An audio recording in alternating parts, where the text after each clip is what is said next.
Doctor Yunus একজন আন্তর্জাতিক মানের নোবেল বিজয়ী বাংলাদেশের একজন স্বনামধন্য নাগরিক। তাকে আপনারা এই বিকৃত করে এই অবস্থায় দেশের পতাকা গায়ে রেখে তাকে অপমানিত করছেন, এর ব্যাখ্যাটা আমি একটু জানতে চাচ্ছি আপনার কাছে। ব্যাখ্যাটা একদম সিম্পল। একজন নোবেল বিজয়ী, আমি মনে করি না একজন নোবেল বিজয়ী এই ধরনের। বাংলাদেশের পরিস্থিতি এখন খুবই খারাপ। আমাদের স্বাধীনতার যে মূল মন্ত্র যেগুলো ছিল সেগুলোকে ধূলিসাৎ করে নতুন একটি মৌলতান্ত্রিক সমাজ ব্যবস্থা গঠন করার উদ্দেশ্যে ইউনূসের নেতৃত্বে একটি পরিকল্পিত নিরাপত্তায় আওয়ামী লীগের কার্যক্রম স্থগিত থাকবে। অনেকের মধ্যে পারসেপশন যে আওয়ামী লীগ নিষিদ্ধ করা হয়েছে। আসলে কি নিষিদ্ধ করা হয়েছে? না। এবার লন্ডন থেকেই পদত্যাগের ঘোষণা দিলেন ডক্টর মোহাম্মদ ইউনূস। প্রিয় দর্শক শ্রোতা, কিছু গুরুত্বপূর্ণ ভিডিও ফুটেজ আপনাদের সাথে শেয়ার করব, আশা করছি সেই ভিডিওগুলো আপনারা দেখবেন। ডক্টর মোহাম্মদ ইউনূস তিনি একটা মন্তব্য করে বসছেন যে আওয়ামী লীগকে আমরা নিষিদ্ধ করি নাই, আওয়ামী লীগের কার্যক্রমগুলো নিষিদ্ধ করেছি। সেই বিষয় নিয়ে মুস্তাফা ফিরোজ তিনি কি বলছেন তার কথাগুলো আগে শুনবেন, এবং তারপর পরে আমরা দেখব যে লন্ডনে তারেক জিয়ার সঙ্গে ডক্টর ইউনূসের একটা বৈঠক হবে এবং সেই বৈঠকের পর কি হচ্ছে এবং সেইখানের প্রবাসীরা তারা কি বলছে ডক্টর ইউনূস সম্পর্কে। চলেন মূল ভিডিও আমরা দেখে আসি। একটা ফেসবুক পোস্টও আপনাদেরকে দেখাবো। সেটি হচ্ছে প্রথম আলোতে যেটি ছাপা হয়েছে শিরোনাম হিসেবে, দেশের নিরাপত্তায় আওয়ামী লীগের কার্যক্রম স্থগিত থাকবে। অনেকের মধ্যে পারসেপশন যে আওয়ামী লীগ নিষিদ্ধ করা হয়েছে। আসলে কি নিষিদ্ধ করা হয়েছে? না। আজকে ডক্টর মোহাম্মদ ইউনূস লন্ডনে এটা পরিষ্কার করেছে এক অনুষ্ঠানে। দেখেন এখানে সেই প্রেক্ষিতে একজন পোস্ট লিখেছেন যে স্যার ইংরেজিতে যেটা বলেছেন সেটা কি পিনাকি ভট্টাচার্য বুঝতে পেরেছেন? যমুনার সামনে এবং শাহবাগ অবরোধ করে ওনারা তাহলে কিসের আন্দোলন সফল করলেন? এখানে বলা হচ্ছে যে যমুনার সামনে এবং শাহবাগ অবরোধ করে ওনারা তাহলে কিসের আন্দোলন করলেন? আচ্ছা, AKM ওয়াহিদুজ্জামান এই নিউজের প্রেক্ষিতে বলছেন স্যার ইংরেজিতে যেটা বলেছেন সেটা কি পিনাকি ভট্টাচার্য বুঝতে পেরেছেন? যমুনার সামনে এবং শাহবাগ অবরোধ করে ওনারা তাহলে কিসের আন্দোলন সফল করে কি উৎসব উদযাপন করলেন? কেনই বা খামোখা বিএনপিকে গালাগালি করলেন? অর্থাৎ আওয়ামী লীগ নিষিদ্ধ হয়েছে, এই আন্দোলনে বিএনপি নাই, এরকম একটা বিশাল একটা রব তোলা হয়েছিল। আজকে ওই ডক্টর মোহাম্মদ ইউনূসের বক্তব্যটা সেটা কিন্তু বারবার প্রচার করেছেন AKM ওয়াহিদুজ্জামান, যে একদম পরিষ্কার করে বলছেন। আমার মনে হয় যে এডিটরকে বলতে পারি যে এটা দেখানোর জন্য। For the time being, the activities of Awami League will be suspended for the time being. That's all we have done. We have not banned Awami League. We have not done anything.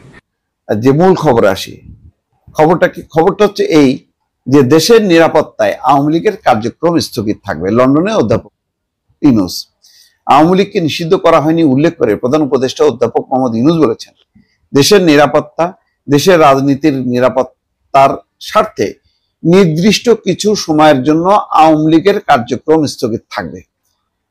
তার মানে হচ্ছে যে আগামী নির্বাচনে অংশ নিতে পারবে না, এটা কিন্তু না, এটা কিন্তু মিন করে নাই। আবারও বলি, ডক্টর মোহাম্মদ ইউনূস বলছেন দেশের নিরাপত্তা, দেশের রাজনীতির নিরাপত্তার স্বার্থে নির্দিষ্ট কিছু সময়ের জন্য আওয়ামী লীগের কার্যক্রম স্থগিত করেছে। তার ব্যাখ্যা দিয়েছেন তিনি। বুধবার লন্ডনের পররাষ্ট্র নীতি বিষয়ক থিঙ্ক ট্যাঙ্ক চ্যাথাম হাউসে আলাপচারিতা এক প্রশ্নের জবাবে এই কথা বলেন প্রধান উপদেষ্টা। The royal institute of international affairs নামে পরিচিত চ্যাথাম হাউস 1990 সাল থেকে পররাষ্ট্র নীতি নিয়ে কাজ করছে। আন্তর্জাতিক বিষয়গুলির উপর গুরুত্ব দেয় এই গবেষণা প্রতিষ্ঠান। বিশ্বের গুরুত্বপূর্ণ নেতারা বিভিন্ন সময় এখানে কথা বলেন। তো নিঃসন্দেহে ডক্টর মোহাম্মদ ইউনূসকে তারা সিলেক্ট করেছে। চ্যাথাম হাউসের পরিচালক ব্রনওয়ে ম্যাডক্সের সঞ্চালনায় আলাপচারিতায় প্রধান উপদেষ্টা অন্তর্বর্তী সরকারের 3 দায়িত্ব সংস্কার, জুলাই হত্যাকাণ্ড, বিচার, নির্বাচনের কথা উল্লেখ করে সেগুলো বাস্তবায়নের লক্ষ্যে নেওয়া পদক্ষেপগুলো বিস্তারিত তুলে ধরেন। আচ্ছা, এরকম কোন অনুষ্ঠানে শেখ হাসিনা কি কখনো আমন্ত্রিত হয়েছিলেন? আমার জানা নেই, আমার মনে পড়ে না। যদি আপনাদের মনে পড়ে তাহলে একটু উল্লেখ করেন আমার এই কমেন্ট বক্সে। আচ্ছা, সঞ্চালকরা বলছেন, প্রশ্ন করেন যে জুলাই সনদ হচ্ছে, সমালোচকরা বলবেন যে অনেক রাজনৈতিক দলকে এর বাইরে রাখা হচ্ছে, যারা এর সাথে একমত নাই, যেমন আওয়ামী লীগ, তাদের জন্য কোনো জায়গা রাখছে না, সুতরাং মানুষকে কোনো বিকল্প দেওয়া হচ্ছে না। তারা বলছে এটা একটা গণতান্ত্রিক প্রক্রিয়া নয়, এটা ঐক্যমত্য সম্পর্কে অনেক কথায় সুন্দরভাবে মোড়ানো বাংলাদেশের জন্য একটি কর্তৃত্ববাদী পদক্ষেপ। অধ্যাপক ইউনূস বলেন, হ্যাঁ ঠিক আছে, এ নিয়েও বিতর্ক আছে। বিতর্ক হলো, আওয়ামী লীগ কি রাজনৈতিক দল? যদি তারা রাস্তায় এইভাবে তরুণদের হত্যা করতে পারে, এইভাবে মানুষকে গুম করতে পারে, এইভাবে টাকা চুরি করতে পারে, আমরা কি তখনও এটিকে রাজনৈতিক দল বলবো? সুতরাং এটি একটি বিতর্ক, এটি কোনো সিদ্ধান্ত নয়। 5ই আগস্টের পরের কথা বলছে যে প্রধানমন্ত্রী দেশ থেকে পালিয়ে যাওয়ার পর সারা দেশের মানুষ তা উদযাপন করেছিল। উল্লেখ করে উপদেষ্টা বলছেন, তারা ভেবেছিল অবশেষে আমরা মুক্ত, তাই আমরা ভেবেছিলাম 5ই আগস্ট সাবেক প্রধানমন্ত্রীর প্রস্থানের পর এটি শেষ হবে, আমাদের জন্য সেই অধ্যায় বন্ধ হয়ে গেছে, এই অংশ শেষ, এখন এটি একটি নতুন দেশ যেখানে তারা নেই। কিন্তু যারা পালিয়ে গেছে তাদের জন্য এটা শেষ হয়নি, তারা একই কাজ করে যাচ্ছে, অনুপস্থিত থেকেও অন্য দেশ। ডক্টর ইউনূস একজন আন্তর্জাতিক মানের নোবেল বিজয়ী বাংলাদেশের একজন সুনামধন্য নাগরিক, তাকে আপনারা এই বিকৃত করে এই অবস্থায় দেশের পতাকা গায়ে রেখে তাকে অপমানিত করছেন, এর ব্যাখ্যাটা আমি একটু জানতে চাচ্ছি আপনার কাছে। ব্যাখ্যাটা একদম সিম্পল। একজন নোবেল বিজয়ী, আমি মনে করি না একজন নোবেল বিজয়ী এই ধরনের খুনি মার্ডার আর হইতে পারে। এর জন্য আমরা তাকে সম্মান দেওয়ার মতো সে কিছু করে নাই, বাংলাদেশের জন্য করে নাই, হয়তো অন্য দেশের কিছু করতে পারে, কিন্তু আমরা তাকে একজন খুনি দেশদ্রোহী ব্যক্তি মনে করিয়া আমাদের দেশে বিদেশির কাছে বিক্রয় করিয়া যাইতেছে। আচ্ছা, আমি আপনাকে একটা প্রশ্ন করব, কেন তাকে দেশদ্রোহী মনে হয়? কারণ তার তো অনেক সমর্থক রয়েছে, তো এত সমর্থক কেন তাহলে বাংলাদেশে, দেশে বিদেশে, কি কারণে? খুব সুন্দর প্রশ্ন করেছেন, আপনাকে অনেক ধন্যবাদ। ডক্টর মোহাম্মদ ইউনূস বাংলাদেশের জন্য কোনো কিছুই করেন নাই, তা নিজের জন্য করেছেন। বরং বাংলাদেশের নিরীহ মানুষ, গরিব মানুষের কাছ থেকে তিনি সুদের টাকা নিয়ে তিনি নোবেল পেয়েছেন, কিন্তু বাংলাদেশের সুখ দুঃখে, বন্যা খরাতে কোনো সময়ই তিনি বাংলাদেশের মানুষের পাশে ছিলেন না।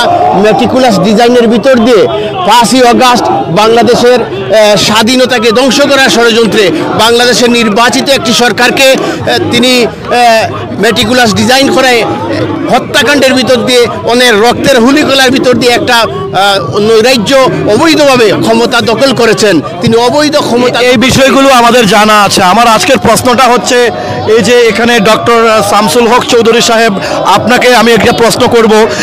তিনি হচ্ছেন আমাদের বাংলাদেশের একজন নোবেল বিজয়ী, বিশ্বের মধ্যে অনেক নামি দামি একজন গৌরবময়, তাকে আপনারা কেন এতটা অপছন্দ করছেন এবং কেন আপনারা মেনে নিতে পারছেন না? ডক্টর মোহাম্মদ ইউনূস একজন বিশ্ব প্রতারক। উনি ক্লিন্টন ফাউন্ডেশনের মিটিংয়ে উনি সগর্বে উচ্চারণ করেছেন যে উনি মেটিকুলাসলি ডিজাইনের মাধ্যমে মাননীয় প্রধানমন্ত্রী জননেত্রী শেখ হাসিনাকে উৎখাত করেছেন। উনার যে মাস্টার মাইন্ড নামে খ্যাত হিজবুত তাহির নেতা, উনিও সগর্বে উচ্চারণ করেছেন যে এই আন্দোলনটা খুঁটা বিরোধী আন্দোলন ছিল না, এটা ছিল একটা ষড়যন্ত্র, যে ষড়যন্ত্রের মাধ্যমে বাংলাদেশের সাধারণ ছাত্রকে, বাংলাদেশের সাধারণ মানুষকে উনি ধোঁকা দিয়েছেন। আজকে আমরা এর প্রমাণ পেয়েছি। 3000-এর উপরে পুলিশ হত্যা, আওয়ামী লীগ নেতা কর্মীকে হত্যা এবং বাংলাদেশের সাধারণ জনগণের জালমালের কোনো নিরাপত্তা নেই। জনাব শামসুল হক চৌধুরী সাহেব, আমরা কিন্তু এই বিষয়গুলো প্রায় বক্তব্যে শুনেছি, আমরা কিন্তু আজকে অন্য বিষয়গুলো নিয়ে আপনার সাথে কথা বলবো। তা সে যদি এত নিন্দিত হয়ে থাকে, তাহলে দেশে বিদেশে তার এত সমর্থক এভাবে তৈরি হওয়ার কারণ কি আপনি একটু আমাদেরকে ব্যাখ্যা করতে পারেন? সে একজন সুবিধাভোগী, তার কোনো সমর্থক নেই। আপনারা দেখেছেন গতকালকে এবং আজকে শুধু ইউনূসকে লন্ডনের মাটিতে অবাঞ্ছিত ঘোষণা করা হয়েছে। সুতরাং আমি মনে করি না তার কোনো সমর্থক নেই। সে একজন ধোঁকাবাজ। সে যে পুরস্কার নেওয়ার জন্য এসেছে, এই পুরস্কারের কোনো তালিকায় তার কোনো নাম নেই, এটা তার ব্যক্তিগত সফর। সম্পর্ক ব্যক্তিগত সম্পর্কে তাহলে আপনি বলতে চাচ্ছেন যে সে কিছু কৌশল করে, যে সেখানে তালিকায় নাম নেই তারপরও সে জবরদখল হোক আর কৌশল করে সে কিছু পারে, এই কথাটাই বলতেছেন? সে কৌশল করে সব কিছু করতেছে, মেটিকুলাসলি ডিজাইন, তার ভিতরে কৌশল অবলম্বন করতেছে। সে একজন রাজাকারের সমর্থক, বাংলাদেশে যে জঙ্গিবাদ হচ্ছে জঙ্গিবাদের একজন সমর্থক।